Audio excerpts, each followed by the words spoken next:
रसायन विज्ञान की x and pi video lecture में आज हम पढ़ेंगे हमारे परिवेश के पदार्थ के बारे में, जिसे हम मैटर इन आवर सराउंडिंग के नाम से जानते हैं। तो आम तौर पे अगर हम लोग देखें तो हमारे परिवेश के बारे में हमारे आसपास जितने भी तत्व मौजूद होते हैं, जो भी हमारे आसपास पदार्थ होते हैं, या हम कहें जो भी हमारे आसपास वस्तु ऐसे होती हैं जिसे हम लोग अपने दैनिक कार्य के रूप में इस्तेमाल करते हैं या हमारे दैनिक चर्या में इस्तेमाल होते हैं, वह सभी आमतौर पे एक पदार्थ होते हैं। किसी न किसी पदार्थ से मिल करके वो बने होते हैं। और सबसे ज़रूरी बात यह है यहाँ पे कि जितने भी पदार्थ होते हैं वह सभी छोटे से छोटे सूक्ष्म कणों से मिल करके बने होते हैं। तो देखते हैं परिवेश में पदार्थ किस प्रकार से मौजूद होते हैं और हमारे वातावरण में ये कैसा योगदान देते हैं। तो आमतौर पे जो भी वस्तुओं का हम लोग प्रयोग करते हैं अपने दैनिक कार्यों में या हमारे दैनिक चर्या में, हमारे रोज़मर्रा की ज़िंदगी में, वह आमतौर पे कपड़े हैं या हमारे सामने रखे किताब या कॉपी होते हैं, या हम लोग जिस स्मार्टफोन या लैपटॉप का प्रयोग करते हैं अपने डेली लाइफ में, अपने जीवन में, यह सभी कहीं ना कहीं किसी न किसी पदार्थ से ही मिल करके बने हैं।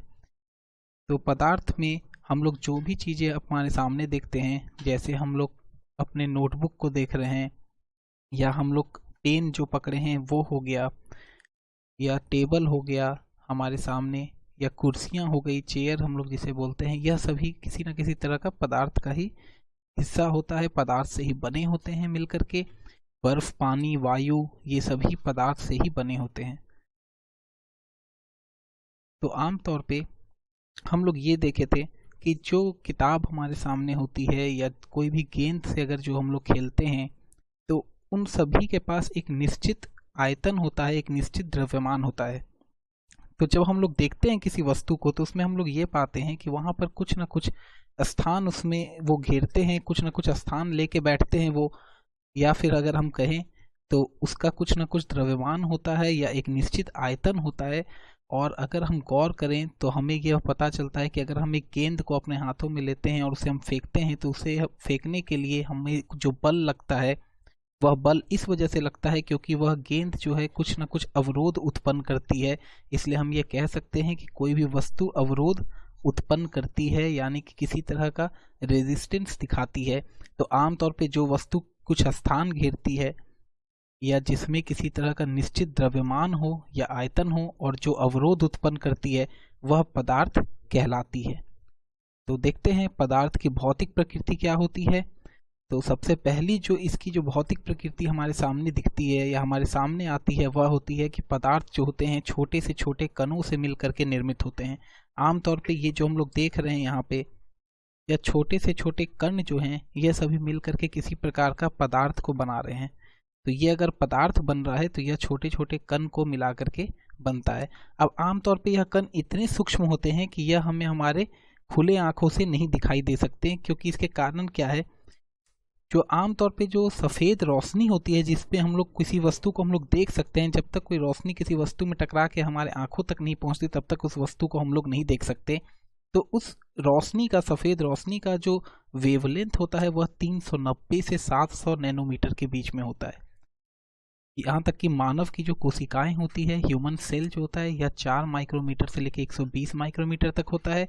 ऑक्सीजन का जो एटम होता है, जो ऑक्सीजन गैस हम लोग श्वास के लेने के लिए इस्तेमाल करते हैं या हमारे ब्रीदिंग में इस्तेमाल किए जाते हैं, यह ऑक्सीजन जो है डबल बॉन्ड के साथ 2 एटमों से मिलकर बना होता है। और इसका एक एटम जो होता है यह 60 पिकोमीटर के ही बराबर होता है। यह काफ़ी छोटा होता है, सूक्ष्म होता है। जो किसी एटम के अंदर जो बीच में जो केंद्रक होते हैं, न्यूक्लियस होते हैं, वह 1.75 फेकोमीटर से 15 फेकोमीटर तक ही होता है, और यह भी काफ़ी सूक्ष्म होता है, जिसे हम लोग आम तौर पे साधारण माइक्रोस्कोप से नहीं देख सकते।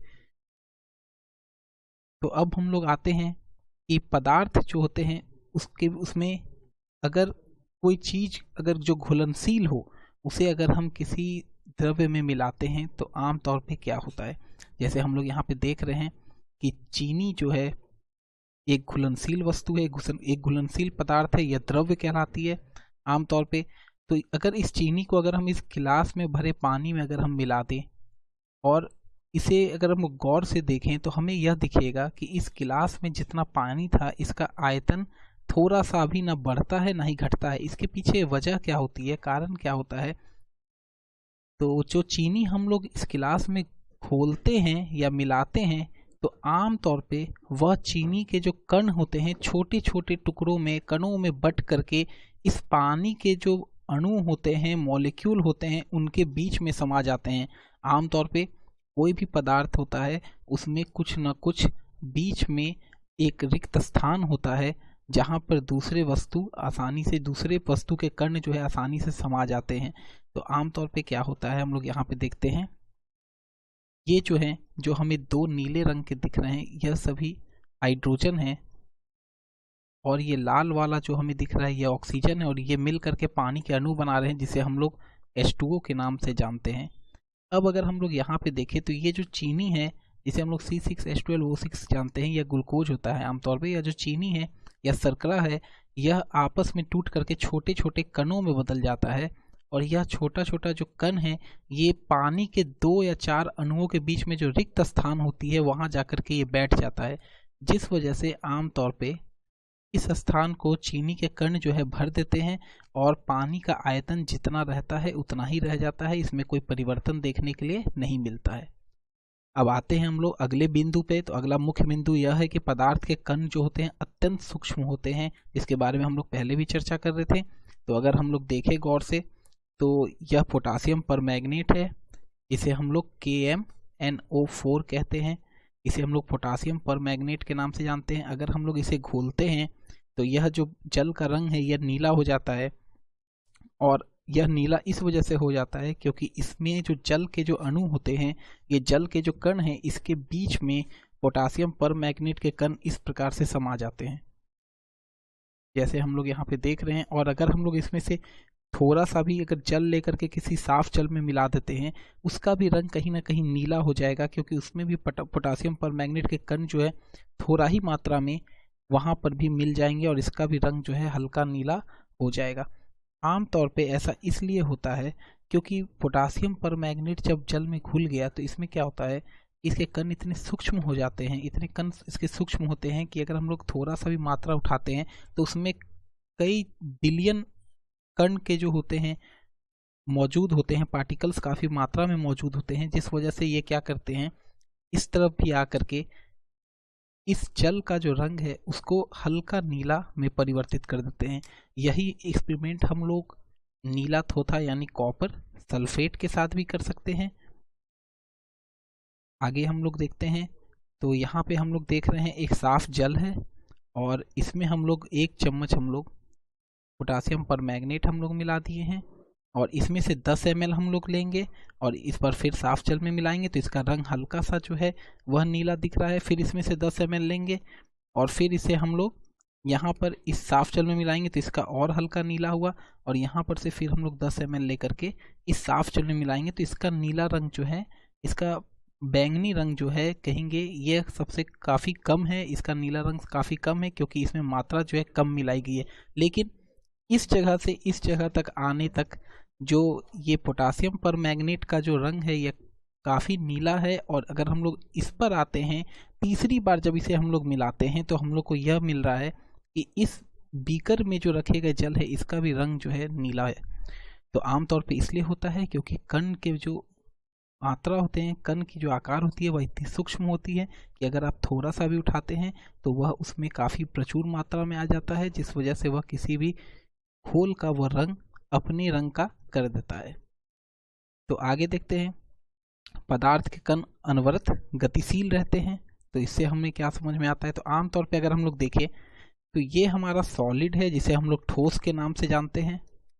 तो जब ये अगर ठोस है हमारा, तो ठोस में हम लोग देखेंगे गौर से, तो ठोस में जो है ये जो अणु है या सूक्ष्म जो कण हम लोग बोलेंगे यह सभी काफ़ी नज़दीक है।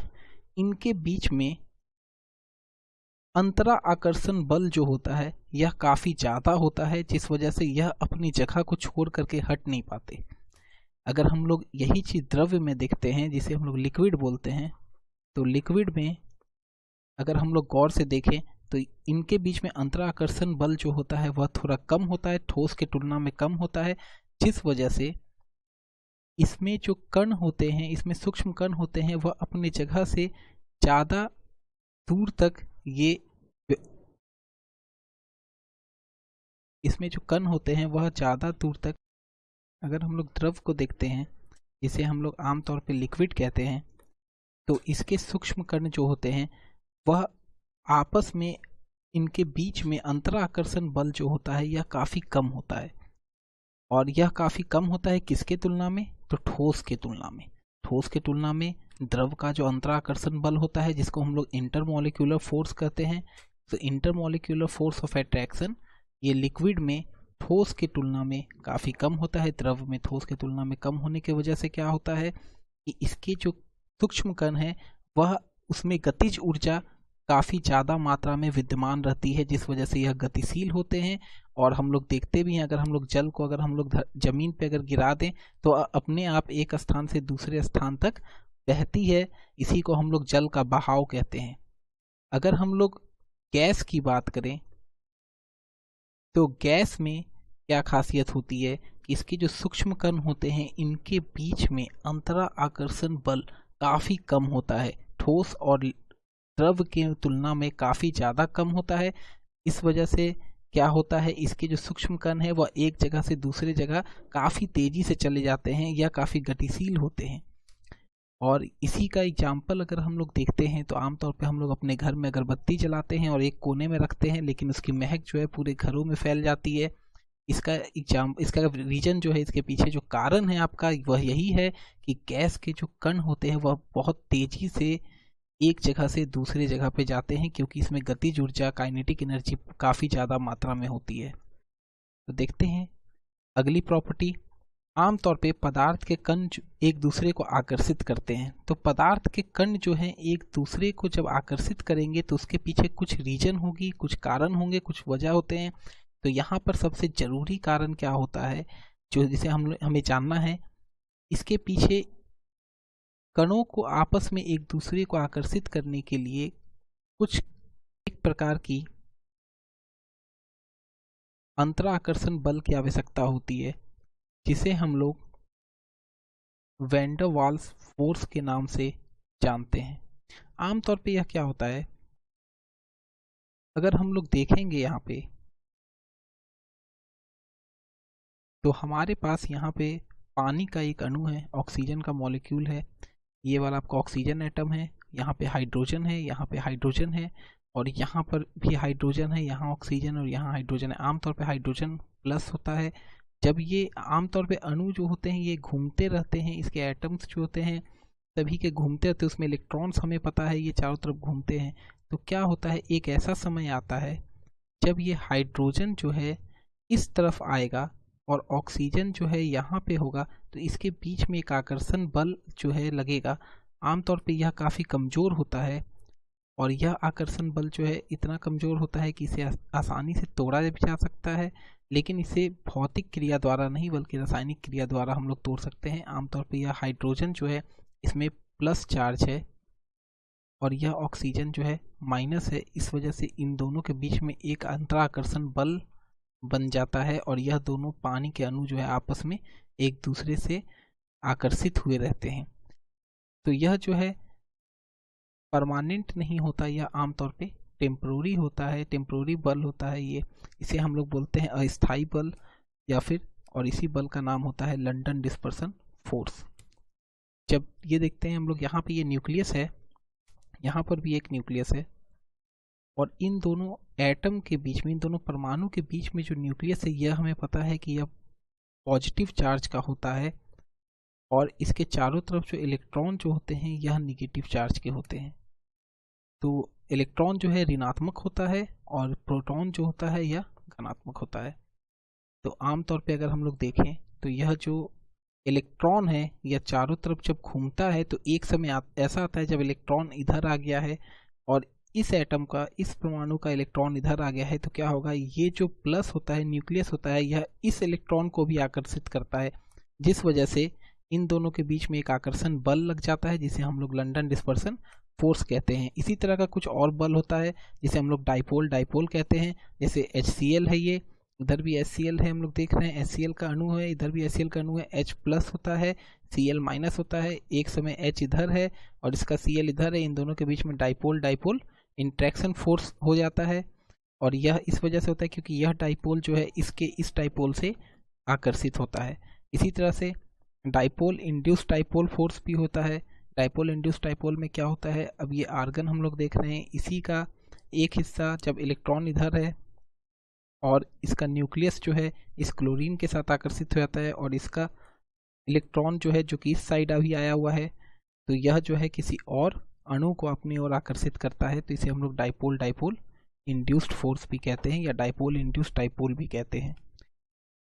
तो इसके बाद हम लोग आते हैं, देखते हैं पदार्थ के कणों के बीच में आमतौर पे रिक्त स्थान होता है।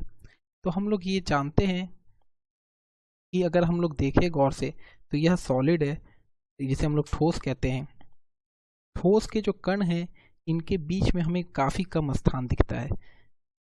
आमतौर पे क्या होता है कि ये जो सॉलिड है या ठोस जिसे हम लोग कहते हैं, इसके बीच में कम स्थान होने के वजह से ही इसे हम लोग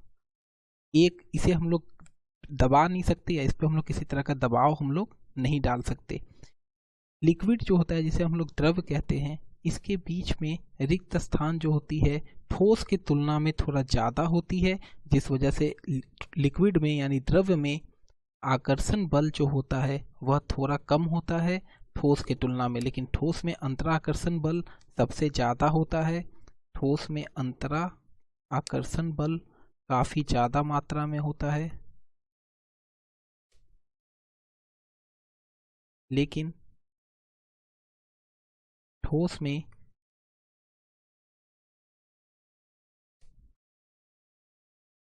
अंतरा अणुक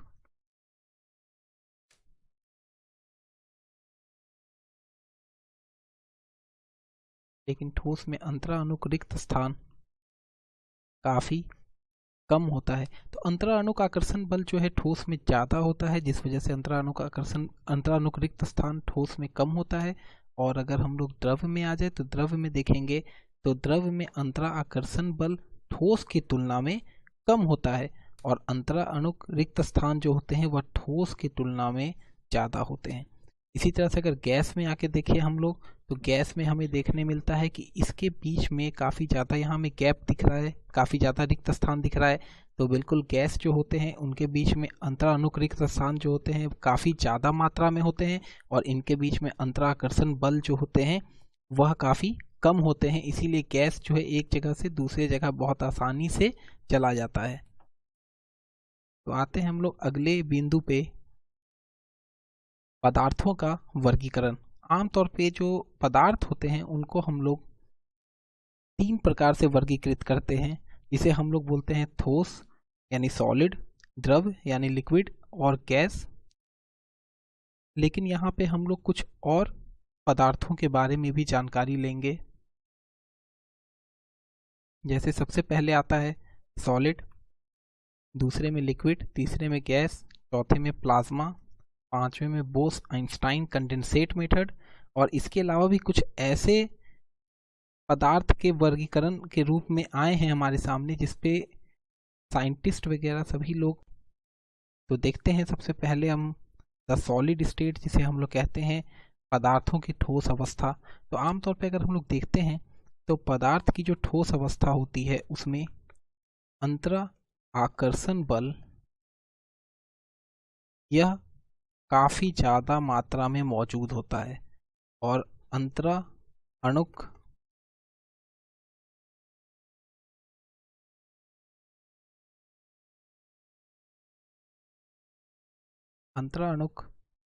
रिक्त स्थान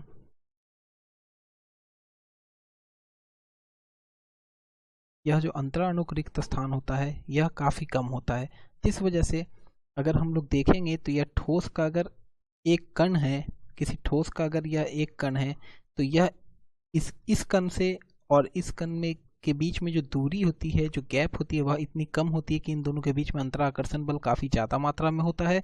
यह अगर अपनी जगह को छोड़ना भी चाहे तो बाकी सभी जितने भी हमारे कण हैं ये सभी आपस में इतनी जोर से या इतनी ताकत के साथ एक दूसरे को अपनी ओर खींचे हुए होते हैं, इतना ज़्यादा इनके बीच में बल होता है अंतराकर्षण बल, कि यह जो स्थान है यह पूरी तरह भरा होता है। इसमें काफ़ी कम मात्रा में स्थान खाली होता है और यह कण एक दूसरे को काफ़ी ज़्यादा मात्रा में बल लगा के खींचे होते हैं, जिसे हम लोग अंतराकर्षण बल या इंटरमॉलिक्यूलर फोर्स ऑफ अट्रैक्शन भी कहते हैं।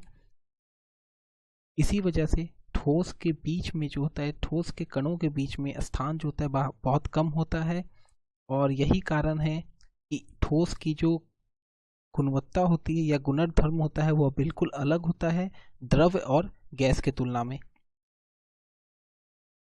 तो देखते हैं हम लोग आमतौर पे जब हम लोग पानी को जमाते हैं तो वह बर्फ़ बन जाता है और वह काफ़ी कठोर हो जाता है। और बर्फ़ के बारे में एक और बात कि अगर बर्फ़ हम लोग जमाते हैं तो पानी से उसका आयतन जो होता है वह ज़्यादा होता है, और इसका घनत्व जो होता है पानी के तुलना में 0.9 होता है। तो इसी वजह से बर्फ़ का जो है 9 हिस्सा जो है पानी के अंदर होता है, और बर्फ़ का एक हिस्सा जो है 10 में से एक हिस्सा पानी के ऊपर दिखता है हमें, और हमें दिखता है कि बर्फ़ जो है पानी पे तैर रहा है। तो आते हैं हम लोग आगे देखते हैं आमतौर पे ठोस पदार्थों की आकृति कैसी होती है। तो ठोस पदार्थ में हम लोग हमारे जीवन में बहुत कुछ इस्तेमाल करते हैं, जैसे किताब हो गए, टेबल हो गए, या खाने की चीज़ें हो गई, चीनी हो गए, दाल हो गए, चावल हो गए, ये रबर बैंड हो गया, ये स्पंज हो गया। तो आमतौर पर हम लोग क्या देखते हैं कि ठोस जो होता है उसका अंतराकर्षण बल इतना ज़्यादा होता है कि इसकी आकृति और आयतन जो होता है इसे बदला नहीं जा सकता। यह जैसा होता है वैसा ही रहेगा, एक निश्चित दाब के साथ, एक निश्चित बल के साथ। तो आमतौर पे अगर हम लोग देखते हैं तो इसका एक निश्चित आकृति होता है, ठोस का हमेशा एक निश्चित आकृति होता है और एक निश्चित आयतन होता है। तो अगर हम लोग गौर करें रबर पे, तो रबर और स्पंज जो होता है यह अपवाद होता है, एक्सेप्शन होता है। क्यों होता है? क्योंकि रबर जो होता है आमतौर पे ये ठोस में आता है, लेकिन जब हम लोग इस पर खींचते हैं इसे, तो इस पर स्ट्रेचिंग फोर्स लगता है, खिंचाव बल का प्रयोग होता है, जिसकी वजह से इसका जो आकृति है उसमें कुछ बदलाव आता है और यह लंबा हो जाता है। लेकिन उसके छोड़ने के बाद जैसे ही हम लोग स्ट्रेचिंग बल हटाते हैं, स्ट्रेचिंग फोर्स हटाते हैं, तो यह जो रबर है अपनी स्थिति में वापस आ जाता है। स्पंज में क्या होता है, या पावरोटी या ब्रेड में क्या होता है, तो ब्रेड में भी जब हम लोग इसे दबाते हैं, स्पंज को हम लोग दबाते हैं, तो क्या होता है इसके बीच में, इसके कणों के बीच में हवा इतना ज़्यादा मात्रा में होता है कि दाब लगते ही वह हवा बाहर निकल जाता है, जिस वजह से यह स्पंज दब जाता है, और जैसे ही हम इसे छोड़ते हैं वापस हवा जो है इसके अंदर, इसके कणों के बीच में आ जाता है, जिस कारण से यह स्पंज जो है अपने वास्तविक रूप में फिर से आ जाता है। आते हैं देखते हैं घनत्व क्या होता है। आमतौर पे घनत्व जो होता है यह द्रव्यमान और आयतन का रेशियो होता है। तो जब भी हम लोग घनत्व की बात करेंगे तो हमें दो चीज़ हमेशा ध्यान रखना है कि द्रव घनत्व जो होता है जब भी इसे हम लोग मापेंगे तो द्रव्यमान और आयतन के अनुपात के रूप में ही मापेंगे। इसकी इकाई जो होती है ग्राम पर मिलीलीटर में व्यक्त की जाती है। तो ठोस पदार्थों का घनत्व जो होता है आमतौर पे काफ़ी ऊंचा होता है, उच्च होता है, इसलिए हम लोग अधिकतर देखते हैं कि बहुत सारे ऐसे ठोस पदार्थ हैं जिसे हम लोग पानी में डालते हैं तो पानी वह डूब जाते हैं। तो आमतौर पे घनत्व ऊंचा होने के कारण ही ऐसा होता है कि दूसरे जो द्रव्य होते हैं जिसका घनत्व उस ठोस से कम होता है उसके ऊपर वह ठोस पदार्थ तैर नहीं पाता या उसके ऊपर रह नहीं पाता। तो किसी द्रव्य के इकाई आयतन की द्रव्यमान उसका घनत्व कहलाता है। तो किसी भी द्रव्य के अगर हम लोग इकाई आयतन को देखते हैं तो उसी के तुलना में द्रव्यमान जो है अगर हम लोग उसका मापेंगे तो वही उसका घनत्व कहलाता है। तो घनत्व क्या होता है? फॉर्मूला हमारा द्रव्यमान बटे आयतन। अब देखते हैं द्रवनांग और क्वथनांग, जिसे हम लोग मेल्टिंग और बॉइलिंग पॉइंट कहते हैं। तो आमतौर पे जो सॉलिड होता है, जो ठोस होता है, इसकी द्रवनांक यानी मेल्टिंग पॉइंट एमपी यह काफ़ी उच्च होती है, और बॉइलिंग पॉइंट भी काफ़ी उच्च होती है। तो हमें ध्यान रखना है ठोस जो होते हैं उसके मेल्टिंग पॉइंट और बॉइलिंग पॉइंट काफ़ी उच्च होती है, काफ़ी ज़्यादा होता है। अब बात करेंगे हम लोग कंप्रेसिबिलिटी की, जिसे हम लोग बोलेंगे संपीड्यता। तो संपीड्यता क्या होती है? आमतौर पे जब हम लोग किसी पदार्थ पे बल लगाते हैं तो वह कितना दब जाता है, यही उसकी कंप्रेसिबिलिटी होती है। तो देखेंगे जब लोग किताब को दबाएंगे तो इसके बीच में अंतराकर्षण बल जो होता है इतना ज़्यादा होता है और रिक्त स्थान इतने कम होते हैं कि यह दब नहीं पाता।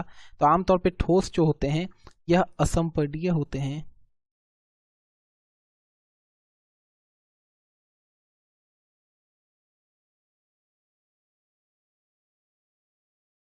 ठोस जो होते हैं आमतौर पे असंपीड्य होते हैं, यानी ये इनकम्प्रेसिबल होते हैं। तो इनकम्प्रेसिबल इसलिए होते हैं क्योंकि इनके बीच में रिक्त स्थानों की मात्रा काफ़ी कम होती है। तो हम लोग देख सकते हैं, जैसे ये किताब है अपना, तो इस बुक के भी बीच में जो पेज होंगे या उसके बाहर के कवर होंगे, उनके बीच में जो है हवा नहीं होता या उनके बीच में रिक्त स्थान ज़्यादा खाली नहीं होते। टेबल है, यह भी ठोस पदार्थ है, और ठोस के बीच में हमेशा हमें पता है रिक्त स्थान ज़्यादा मात्रा में मौजूद नहीं होता है। लेकिन जब बात करेंगे हम लोग स्पंज के बारे में या ब्रेड के बारे में, तो ये सब भी ठोस में आता है, लेकिन इनके रिक्त स्थान में हवा भरा होने के कारण जब इस पे हम लोग किसी तरह का दाब लगाते हैं तो यह जो है दब जाता है, ये कंप्रेस्ड हो जाता है, यह संपीड्य हो जाता है, लेकिन फिर भी यह ठोस में ही आता है, और यह ठोस के लिए सबसे बड़ा अपवाद है। तो देखते हैं अगली प्रॉपर्टी ठोस के लिए। तो अगला प्रॉपर्टी में हमारा आता है बहाव, प्रसार एवं संकुचन, जिसे हम लोग फ्लो, एक्सपेंशन और कॉन्ट्रैक्शन कहते हैं। तो आमतौर पे ठोस पदार्थ जो होते हैं इसमें बहाव की प्रकृति बहुत ही कम होती है, बहाव की प्रकृति ना के बराबर होती है। तो बहाव की प्रकृति ना के बराबर होती है।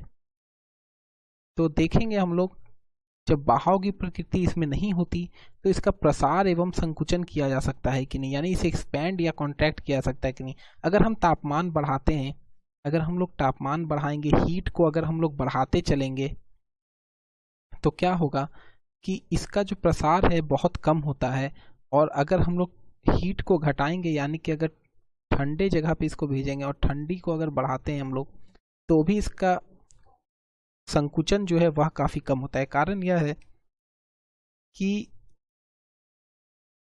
जो कण होते हैं सॉलिड के यानी ठोस पदार्थ के, कुछ इस प्रकार से होते हैं, जिनकी खासियत क्या होती है कि इसके बीच में रिक्त स्थान जो होते हैं काफी कम होते हैं, और इनके बीच में इंटरमॉलिक्यूलर फोर्स ऑफ अट्रैक्शन, अंतराणु आकर्षण बल जो है काफी ज्यादा मात्रा में होता है, जिस वजह से अगर हम लोग इसे एक्सपेंड करना भी चाहे तो यह अपनी जगह को छोड़ करके यह हट नहीं पाते, अपने मीन पोजीशन को छोड़ करके। इनका ये मीन पोजीशन है, यहाँ से ये थोड़े दूर तक ही ये वाइब्रेट करेंगे, थोड़े दूर तक ही जा पाएंगे, उससे ज़्यादा या नहीं जा पाते, क्योंकि इनके बीच में अंतराकर्षण बल काफ़ी ज़्यादा होता है। तो अंतरानुकाकर्षण बल यहाँ बहुत बड़ा किरदार निभाता है ठोस को ना ज़्यादा बढ़ने के लिए और ना ज़्यादा संकुचित होने के लिए।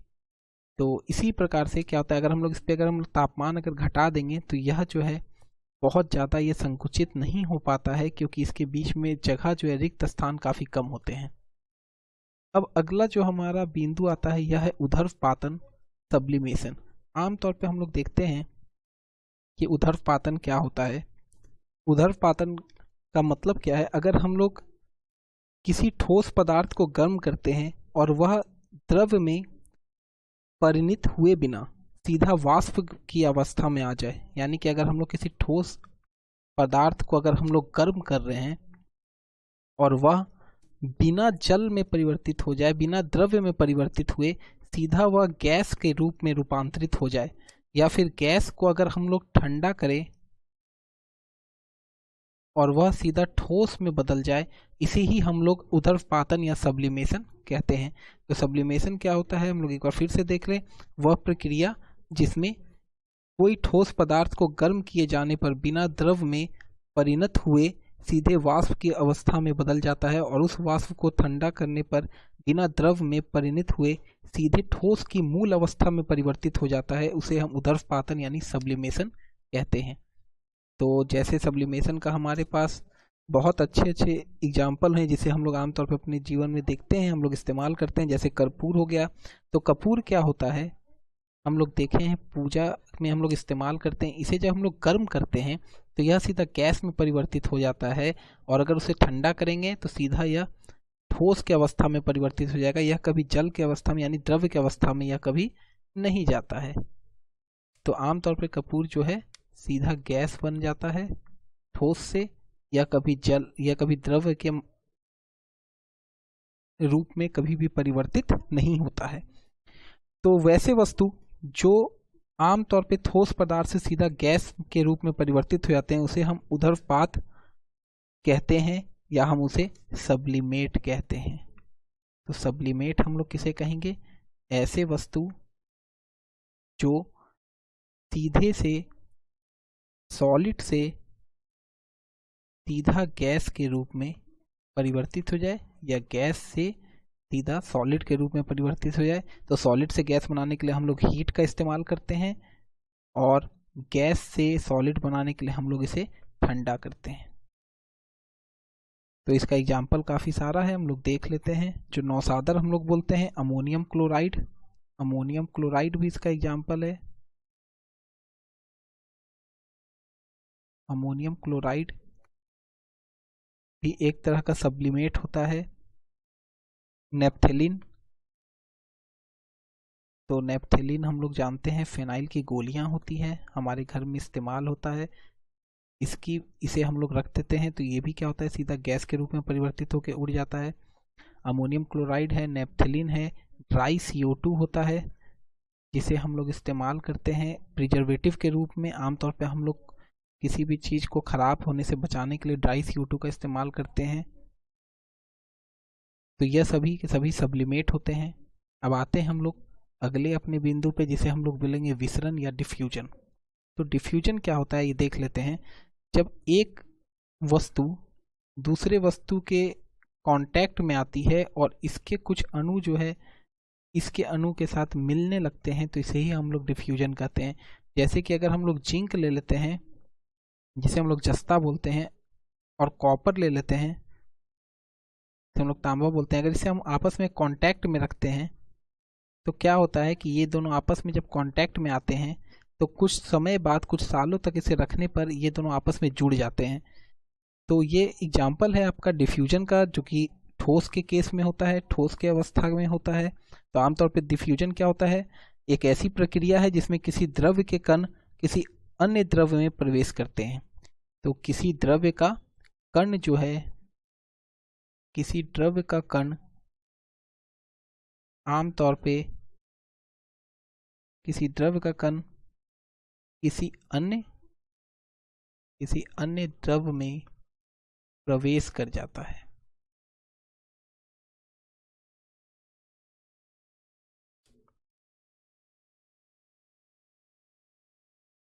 तो इसे ही हम लोग डिफ्यूजन बोलते हैं।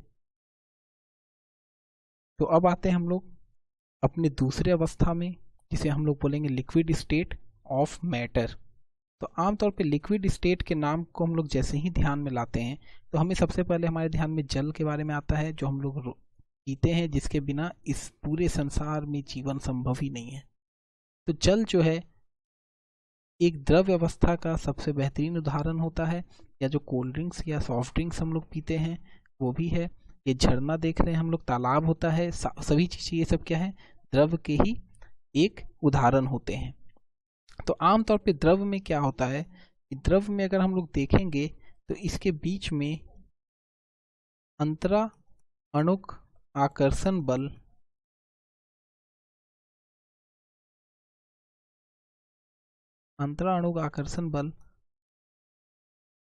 काफी कम होता है, ठोस की तुलना में काफी कम होता है, और इनके बीच में अंतरा अणुक रिक्त स्थान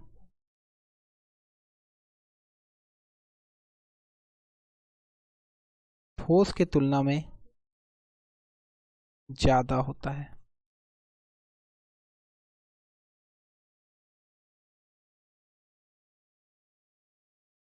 तो ठोस की तुलना में हम लोग जानते हैं ज्यादा होता है। तो दो चीजें हम लोग को हमेशा द्रव्य अवस्था के बारे में याद रखना है। एक तो इसमें अंतरा अणुक आकर्षण बल जो है वह ठोस से कम होता है, और दूसरा अंतरा अणुक रिक्त स्थान जो है ज्यादा होता है ठोस के तुलना में, जिस वजह से ये जो जल हैं यह आमतौर पे इनके बीच में रिक्त स्थान होता है और इनके बीच में आकर्षण बल कम होने के कारण इसी वजह से यह एक स्थान से दूसरे स्थान तक ये जा पाते हैं और एक जगह से दूसरे जगह ये चले जाते हैं। आमतौर पे इसके पीछे यही कारण होता है। लेकिन जब भी आप गौर करेंगे तो आप ये देखेंगे कि इनका कोई भी कण एक दूसरे को नहीं छोड़ता है, यानी कि इसमें इंतरा अणुक आकर्षण बल कम तो होता है लेकिन इतना भी कम नहीं है कि कोई कण एक दूसरे को छोड़ करके कहीं चला जाए। तो यह हमेशा आपस में जुड़े तो होते हैं, लेकिन इनके बीच में स्थान कम होने की वजह से इसका प्रसार जो है काफ़ी ज़्यादा होता है, इसलिए इसमें बहाव होती है। देखते हैं आकृति और आयतन कैसा होता है। आमतौर पे आकृति आयतन जो होता है, जल का कोई आकृति या द्रव का कोई आकृति नहीं होती, द्रव की आकृति नहीं होती, यह जिस बर्तन में आप डाल दो उसी तरह की हो जाएगी। आयतन इसका क्या होता है, इसका आयतन निश्चित होता है। अगर आप 2 लीटर दूध लेते हैं तो उसका आयतन हमेशा निश्चित होगा, वह हमेशा 2 लीटर ही रहता है। हम उसे मापते हैं, लेकिन उसे किसी भी पैकेट या बर्तन में डालें तो वह हमेशा उसी का रूप ले लेता है। घनत्व जो डेंसिटी होती है इसकी,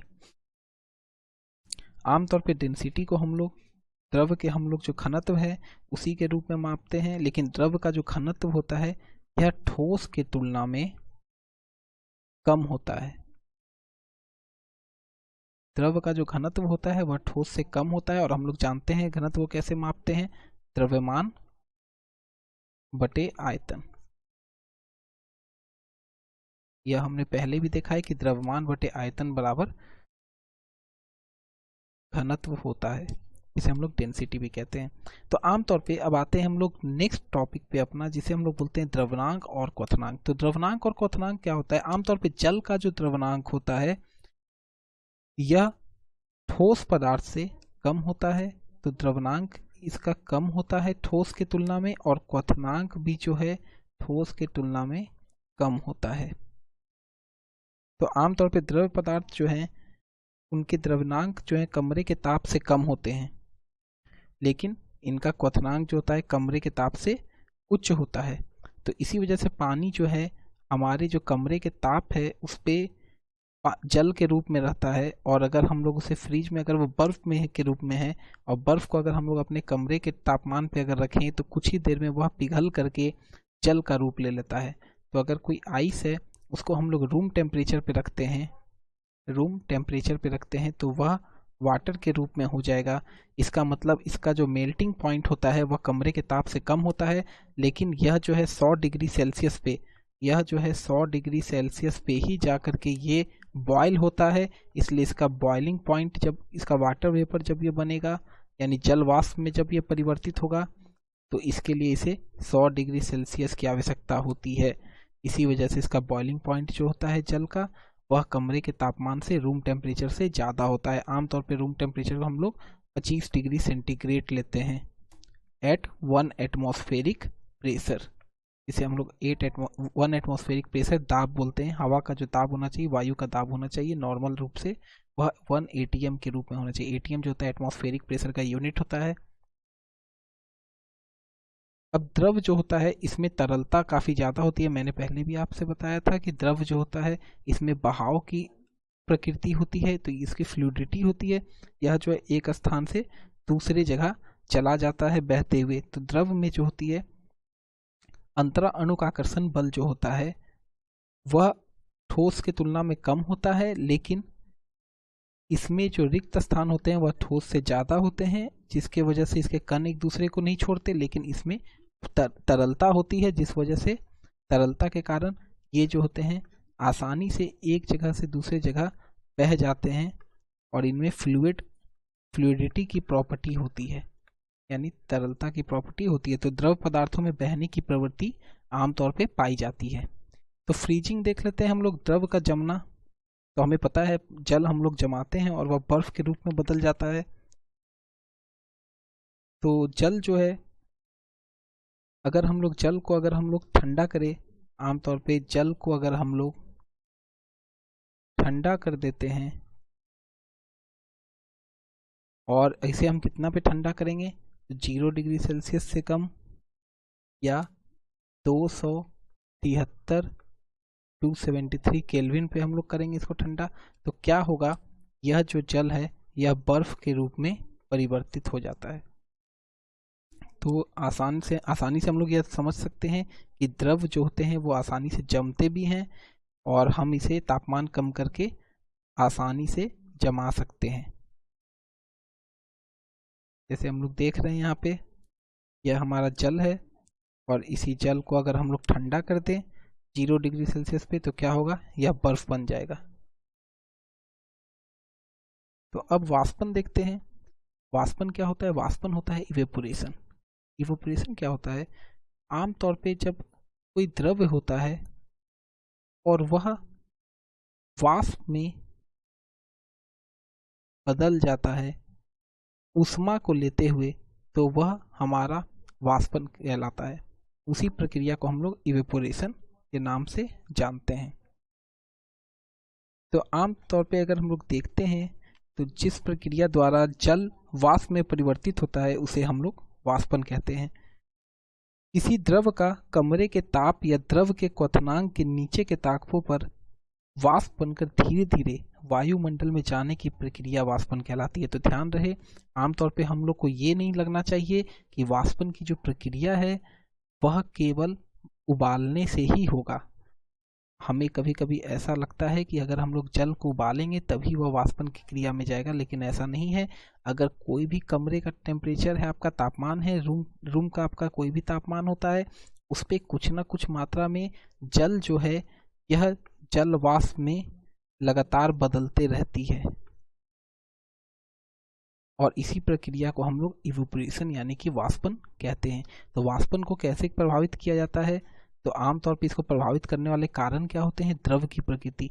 यानी कि हाँ, अगर आपका द्रव की प्रकृति अगर आपकी अलग है, यानी कि जिसका जो ज़्यादा अपने अंदर ऊष्मा को रखता है वह जल्दी वाष्पीकृत होगा। जो ज़्यादा, जैसे अगर हम लोग तेल को ले लें तो आमतौर पर जो तेल होती है या जो तेल हम लोग इस्तेमाल करते हैं, अगर वो हम लोग तेल को ले लेते हैं तो आमतौर पे रूम टेम्परेचर पे, कमरे के तापमान पर उसका जल्दी वाष्पन नहीं होता है, लेकिन जल का होता है। तो देखते हैं हम लोग आमतौर पे होता क्या है कि द्रव का जो क्वथनांक होता है वह जितना कम रहता है उसका वाष्पन उतना ही तेजी से होता है। तो जल का जो क्वथनांक होता है, मेल्टिंग पॉइंट होता है, जितना आपका कम रहेगा, जिस चीज़ का मेल्टिंग पॉइंट आपका जितना कम रहेगा उसका वाष्पन जो है उतना ही तेजी से होता जाएगा। दूसरा है द्रव का ताप। बिल्कुल, अगर किसी द्रव का अगर हम लोग तापमान बढ़ाते जाते हैं तो वहाँ वाष्पन ज़्यादा होगा। जैसे अगर हम लोग मान लेते हैं किसी गर्म इलाके में चल जाते हैं जहाँ पे 50 डिग्री सेल्सियस की गर्मी पड़ रही है, यहाँ पर वाष्पन प्रक्रिया ज़्यादा तेजी से होगी, और जहाँ पर हम लोग 10 डिग्री सेल्सियस के टेम्परेचर पर रहते हैं तो वहाँ पर वाष्पन की जो प्रक्रिया है वह कम होगी। जैसे अगर आप कश्मीर में जाके बैठ जाते हैं, वहाँ पर वाष्पन की प्रक्रिया जो होती है वह धीरे होगी, और अगर आप राजस्थान में होते हैं गर्मी के दिनों में तो वहाँ पे वाष्पन की प्रक्रिया जो है काफ़ी तेज हो जाती है, क्योंकि यही तापमान जो है या काफ़ी ज़्यादा चीज़ें निर्धारित करता है वाष्पन की प्रक्रिया में। तो द्रव का पृष्ठीय क्षेत्रफल। तो पृष्ठीय क्षेत्रफल क्या होता है? जैसे अगर मान लेते हैं हम लोग घर में अगर कोई कपड़ा को साफ करते हैं और उसे सुखाने के लिए बाहर देते हैं, तो अगर हम लोग किसी तार पे उस कपड़े को डालते हैं तो उसे हम लोग पूरा फैला के डालते हैं। ऐसा हम लोग क्यों करते हैं?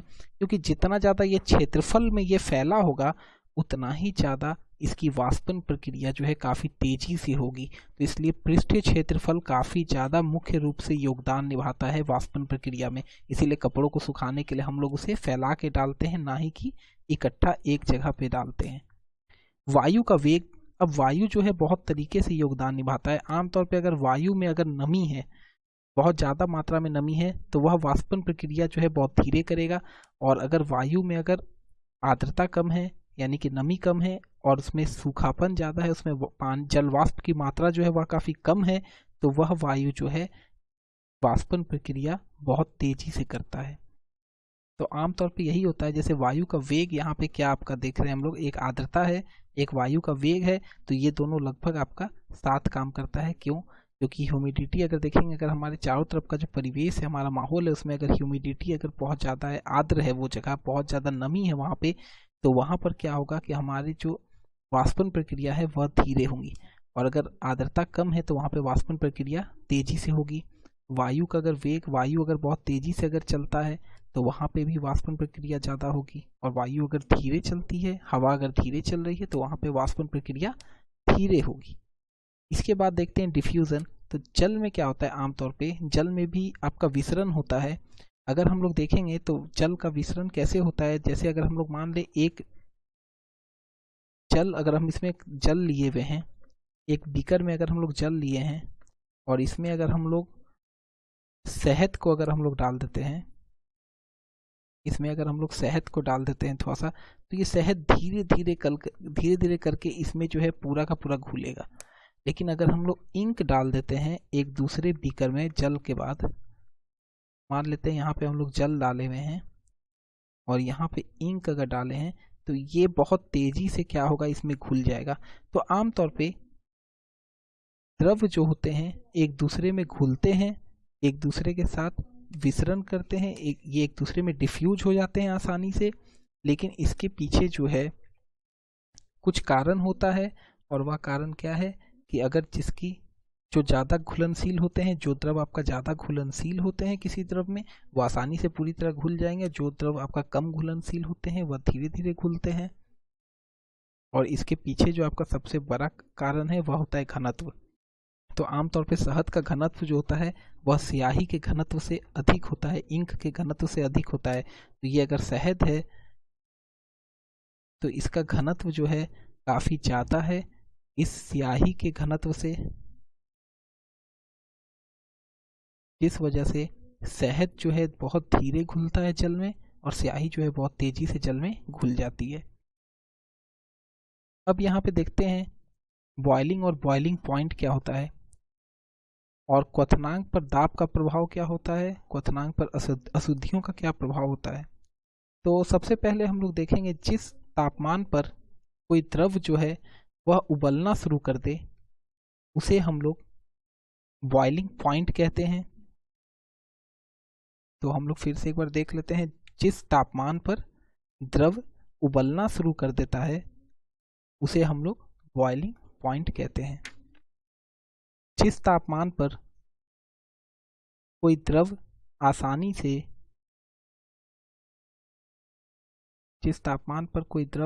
से उबलना शुरू कर दे वह बॉइलिंग पॉइंट कहलाता है, यानी कि क्वथनांक कहलाता है। और इस पूरी प्रक्रिया को हम लोग क्वथन या बॉइलिंग के नाम से जानते हैं। जैसे हम लोग जल रखे हैं और जल को हम लोग अगर नीचे अगर हम लोग एक फ्लेम लगा देते हैं, इसमें जल है हमारा, तो क्या होगा कि ये गर्म होते होते एक समय यह जल वाष्प में बदलने लगेगा। और जब ये उबलेगा, ये बॉयल होगा, तो यह नीचे से होगा, ये नीचे से हम लोग देखते हैं बुलबुले बनने शुरू हो जाते हैं। आमतौर पर यह जो प्रक्रिया है इसे हम लोग बॉइलिंग कहते हैं। और जिस टेम्परेचर पे यानी 100 डिग्री सेल्सियस पे ये बॉयल होना शुरू कर देगा जल, तो जल का बॉइलिंग पॉइंट क्या होता है 100 डिग्री सेल्सियस। और इसी 100 डिग्री सेल्सियस पे के तापमान पे जब जल जो है वो क्वथन की प्रक्रिया से गुजरता है, यानी जब वह बॉयल होने लगता है, तो इसी को हम लोग बॉइलिंग पॉइंट कहते हैं। हर एक द्रव का अलग अलग क्वथनांक होता है, हर एक द्रव का अलग अलग मेल्टिंग पॉइंट और बॉइलिंग पॉइंट होता है। देखते हैं क्वथनांक पर दाब का क्या प्रभाव पड़ता है। आमतौर पे अगर हम लोग देखते हैं तो पहाड़ी इलाकों पे जो होता है, पहाड़ी इलाकों पे अगर हम लोग जाते हैं तो पहाड़ी इलाकों में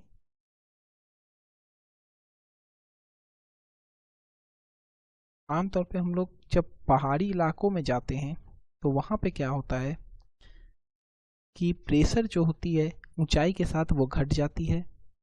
तो आमतौर पे जब हम लोग पहाड़ी इलाकों में जाएंगे तो वहाँ पर हमें चावल पकाने में काफ़ी ज़्यादा दिक्कत होता है, या दाल पकाने में, खाना बनाने में ज़्यादा दिक्कत होता है।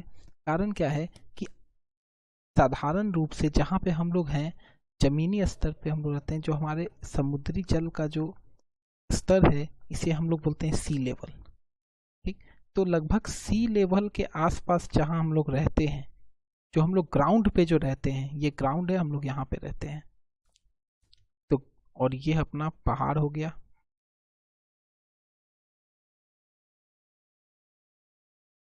तो ये अपना पहाड़ हो गया। ठीक, तो अगर हम लोग यहाँ पे खड़े हैं, अगर हम लोग यहाँ पे खड़े हैं और यहाँ पे अगर हम लोग खाना बनाते हैं, तो होता क्या है, यहाँ और इस दोनों जगह में क्या फ़र्क हो जाएगा, यहाँ पे दाब जो है काफ़ी ज़्यादा होता है, यहाँ दाब ज़्यादा पड़ता है, प्रेशर आपका ज़्यादा पड़ेगा,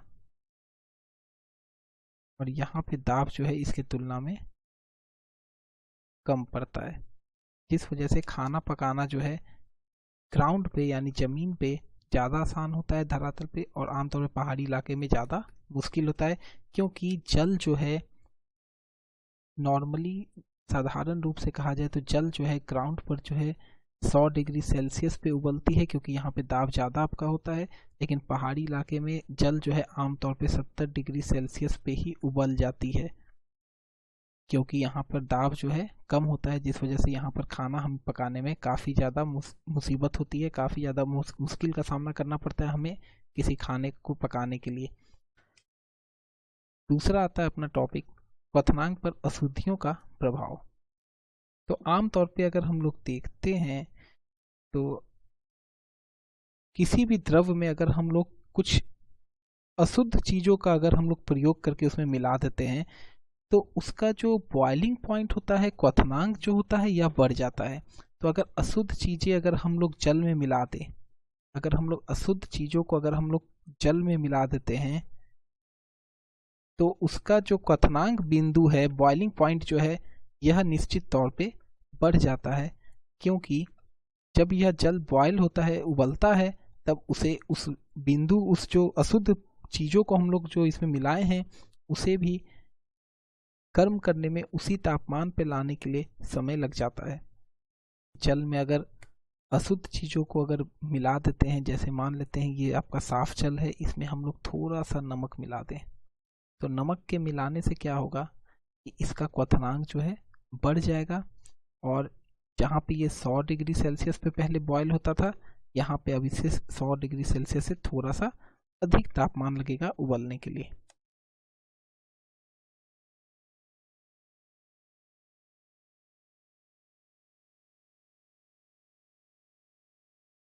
तो क्वथनांक पर दाब का प्रभाव हमने देख लिया कि अगर हम लोग दाब बढ़ाते हैं तो क्वथनांक जो है अपने आप बढ़ जाता है, और अगर हम लोग ऊंचाई के जगह पे अगर हम लोग जाते हैं, पहाड़ पे अगर हम लोग जाते हैं, तो यहाँ पर क्वथनांक जो है ये आपका कम हो जाता है, क्योंकि यहाँ पे दाब जो है आपका कम होता है।